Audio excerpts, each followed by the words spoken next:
दोस्तों, आज की कहानी है ऐसा रिश्ता मत करो कि दुश्मन भी शर्मा जाए। कहानी पसंद आए तो वीडियो को लाइक एवं सब्सक्राइब जरूर करना।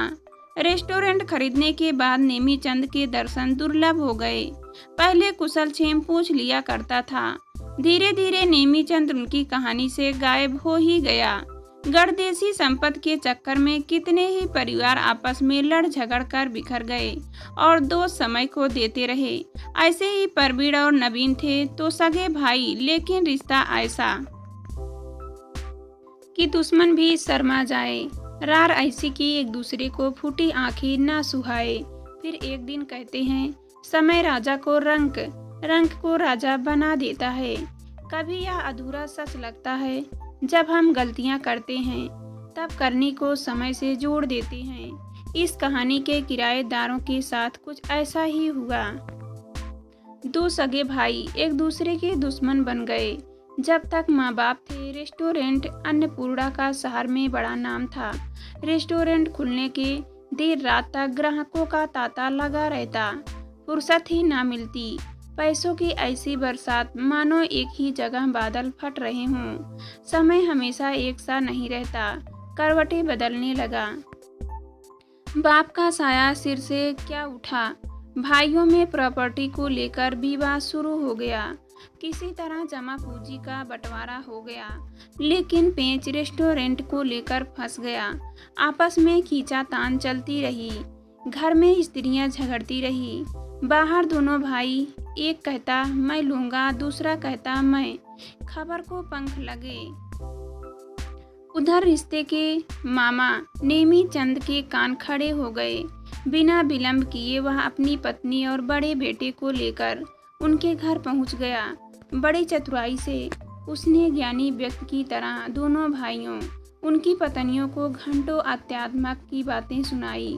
सुख दुख पर लंबा प्रवचन दिया।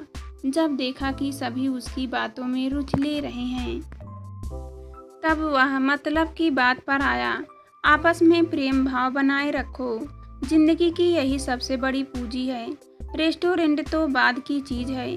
नवीन ने चिंता जताई, हमारी समस्या यह है कि इसे बेचेंगे तो लोग थू थू करेंगे। थू थू पहले ही क्या कम हो रही है। नेमीचंद समझाते हुए बोला, रेस्टोरेंट ही सारे फसाद की जड़ है। यदि इसे किसी बाहरी को बेचेंगे तो बिरादरी के बीच सही सही नाक भी कट जाएगी। सभी सोच में पड़ गए। रेस्टोरेंट एक है, हक दोनों का है। पहले तो मिलकर चलाओ, नहीं चलना चाहते हो तो मैं खरीदने की कोशिश कर सकता हूँ। समाज यही कहेगा कि रिश्तेदारी में रेस्टोरेंट बिका है। नेमीचंद का सातिर दिमाग चल रहा था। उसे पता था कि सुलह तो होगी नहीं।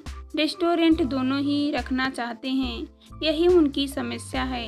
रेस्टोरेंट बेचना इनकी मजबूरी है और उसे सोने के अंडे देने वाली मुर्गी को हाथ से जाने नहीं देना चाहिए। आखिरकार उसकी कूटनीति सफल हुई। दोनों भाई रेस्टोरेंट उसे बेचने को राजी हो गए। नेमीचंद ने सप्ताह भर में ही जमजमाया। रेस्टोरेंट 2 करोड़ रुपए में खरीद लिया। बड़े भाई परवीन और छोटे भाई नवीन के बीच मसला हल हो गया, किंतु मन में कड़वाहट बढ़ गई। नेमीचंद ने रेस्टोरेंट अन्नपूर्णा के बोर्ड के नीचे पुराना नाम बदलकर प्रो नेमीचंद एंड सन्स लिखवा दिया। रेस्टोरेंट के पुराने स्टाफ से लेकर फर्नीचर काउंटर कुछ नहीं बदला। एकमात्र मालिकाना हक बदल गया था। दोनों भाई जब भी रेस्टोरेंट के पास से गुजरते खुद को ठगा महसूस करते। अब दोनों पश्चाताप की आग में जलने लगे। दोनों के परिवार पुश्तौनी मकान में अलग अलग रहा करते थे। दोनों के प्रवेश द्वार अलग बगल थे। बरामदे जुड़े हुए थे, लेकिन बीच में ऊंची दीवार खड़ी थी। दोनों भाइयों की पत्नियां एक दूसरे को फूटी आंख न देखती। बच्चे समझदार थे मगर मजबूर। भाइयों के बीच कटुता इतनी थी कि एक बाहर निकलता तो दूसरा उसके दूर जाने का इंतजार करता। सभी एक दूसरे की शक्ल देखना पसंद न करते। रेस्टोरेंट खरीदने के बाद नेमीचंद के दर्शन दुर्लभ हो गए। पहले कुशल क्षेम पूछ लिया करता था। धीरे धीरे नेमीचंद्र उनकी कहानी से गायब हो ही गया। लेदेकर एक बुजुर्ग थे, गोकुल प्रसाद उनके पारिवारिक मित्र थे। जब उन्हें इस घटना की जानकारी हुई तो बड़े दुखी हुए। उसी दिन वे दोनों से मिलने उनके घर चले आए। पहुंचते ही उन्होंने दोनों का एकांत में बुलाकर अपनी नाराजगी जताई। फिर बैठकर समझाया, इस झगड़े में कितना नुकसान हुआ तुम लोग अच्छी तरह जानते हो। नेमीचंद्र ने चालाकी की है, लेकिन इसमें सारा दोष तुम लोगों का है। गलती हो गई दादा, रेस्टोरेंट हमारे भविष्य में ना था, सो चला गया। परवीर पीड़ित स्वर में बोला और दोनों हथेलियों से चेहरा ढक लिया। मूर्खता करते हो, दोष भविष्य और समय पर डालते हो। गोकुल प्रसाद ने निराश होकर लंबी सांस ली। सारे शहर में कितनी साख थी रेस्टोरेंट की, खून पसीने से खींचा था उसे तुम्हारे बाप दादा ने। नवीन बेचैन हो गया। छोड़िए, अब जी चलता है मेरा। रुपए हैं तुम्हारे पास, अब समझदारी दिखाओ। दोनों भाई अलग अलग रेस्टोरेंट खोलो, इसकी समझ तुम लोग रखते हो, क्योंकि यह धंधा तुम्हारा पुश्तौनी है। परवीर को बात जम गई। सब ठीक है, पर एक ही इलाके में पहले से ही एक रेस्टोरेंट है। खानदान का नाम भी कुछ मायने रखता है। गोकुल प्रसाद ने कहा, मैं तुम्हारे पिता का दोस्त हूँ, गलत नहीं कहूँगा। खूब चलेगा, मैं आपकी बात मान लेता हूँ। परवीर ने कहा, इससे भी पूछ लो, इसे रेस्टोरेंट खोलना है या नहीं। नवीन भड़क उठा, क्या समझते हो? तुम खोलो और मैं हाथ पे हाथ धरे बैठा रहूं। ठीक तुम्हारे ही सामने खोलूंगा, देखना क्या हो गया दोनों को। भाई हो कि क्या हो, इतना तो दुश्मन भी नहीं लड़ते। गोकुल प्रसाद छल्लाए और उठने लगे। रुकिए दादा, भोजन करके जाना, परवीर ने आग्रह किया। आज नहीं, जब दोनों के मन मिलेंगे तब भोजन जरूर करूंगा। गोकुल प्रसाद ने अपनी छड़ी उठाई और अपने घर के लिए चल दिए। दोनों को आइडिया सही लगा। घर में पत्नियां की राय ली गई और जल्द ही किराए की जगह पर रेस्टोरेंट खोल दिए। संयोग ऐसा बना कि दोनों को रेस्टोरेंट के लिए जगह आमने सामने ही मिली। दोनों रेस्टोरेंट चल पड़े। कमाई पहले जैसी तो नहीं थी, तो कम भी ना थी। रुपया आने लगा, लेकिन कटुता नहीं गई। दोनों में प्रतिस्पर्धा भी जमकर होने लगी। तू डाल डाल कर मैं पात पात वाली बात हो गई। दोनों भाइयों में बड़ों का रेस्टोरेंट ज्यादा ग्राहक खींच रहा था। इस बात को लेकर नवीन को खासी परेशानी थी। आखिरकार उसने एक बोर्ड टांग दिया, लंच और डिनर 100 रुपये मात्र। परवीर ने भी देखा देखी रेट गिरा दिया, लंच और डिनर 80 रुपये मात्र। ग्राहक को यही सब चाहिए। शहर के लोग लड़ाई का मजा ले रहे थे। मालिकों में तकरार बनी रही और अपना फायदा होता रहे। नवीन भी चुप नहीं बैठा रहा। कुछ महीनों बाद ही उसने फिर रेट 75 रुपये कर दिया।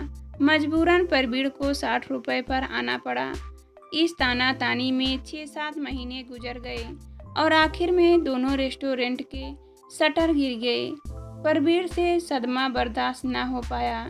उसे एक दिन पश्चाताघात हो गया। पास पड़ोसी समय रहते उसे अस्पताल ले गए। आईसीयू में एक सप्ताह बीता, पर फिर हालत में सुधार दिखा। मोटी रकम इलाज में खर्च हो गई। घर आया, शरीर में जान आने लगी, लेकिन आर्थिक तंगी ने उसे मानसिक रूप से बीमार कर दिया। घर की माली हालत अब पहले जैसी न थी।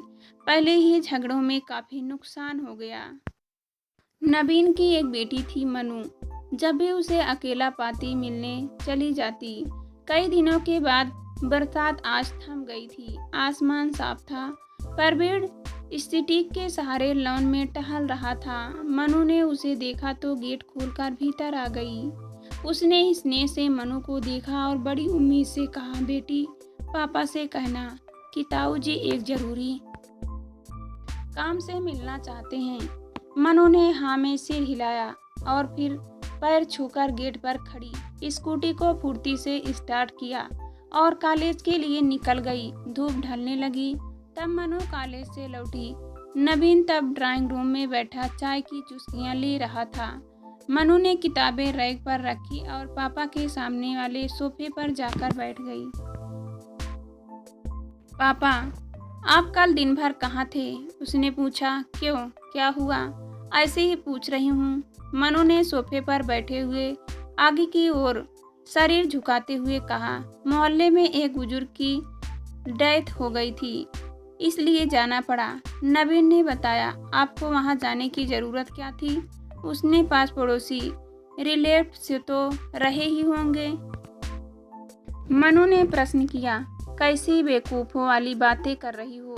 समाज में जीना है तो सबके सुख दुख में शामिल होना चाहिए, नवीन ने समझाया। दैट्स करेक्ट, यही सुनना चाहती थी मैं। जब ताऊजी बीमार पड़े तब यह बात आपकी समझ में क्यों नहीं आई? नवीन को काटो तो खून नहीं, भौचक्का सा मनु को देखता ही रह गया। वाह! और आप मम्मी ताऊजी को देखने नहीं गए? मैं गई थी, सीधे कॉलेज से लगातार 3 दिन। मनु कहती रही। रॉकी भैया भी अस्पताल में थे। मैंने उन्हें घर चलने को कहा तो बोले यहाँ से सीधे हॉस्टल जाऊँगा, घर पर रहने लायक नहीं रहा। यह सब मुझे क्यों नहीं सुना रही हो? नवीन ने प्रश्न किया। इसलिए कि ताऊ कोई पराये नहीं थे। आज उन्हें आपकी ज़रूरत है, मिलना चाहते हैं आपसे। नवीन ठगा सा रह गया। इस उम्र तक वह जो समझ नहीं सका, वह छोटी सी उम्र में उसे सिखा रही है। मनु उठो और पापा के गले से लगकर बोली। समाज के लिए नहीं, रिश्ते निभाने के लिए ताऊजी से मिलिए आज और अभी। उधर परवीर नवीन से मिलने को बेचैन था। वह बार बार कलाई घड़ी की सुइयों पर नजर टिका देता, कभी बरामदे से नीचे मेन गेट की ओर देखने लगता। अंधेरा बढ़ने लगा। रोशनी में कीट पतंगे सिर के ऊपर मंडराने लगे। थककर वह उठने को हुआ, तभी नवीन आते हुए दिखा। उसने इशारे से सामने की चेयर पर बैठने को कहा।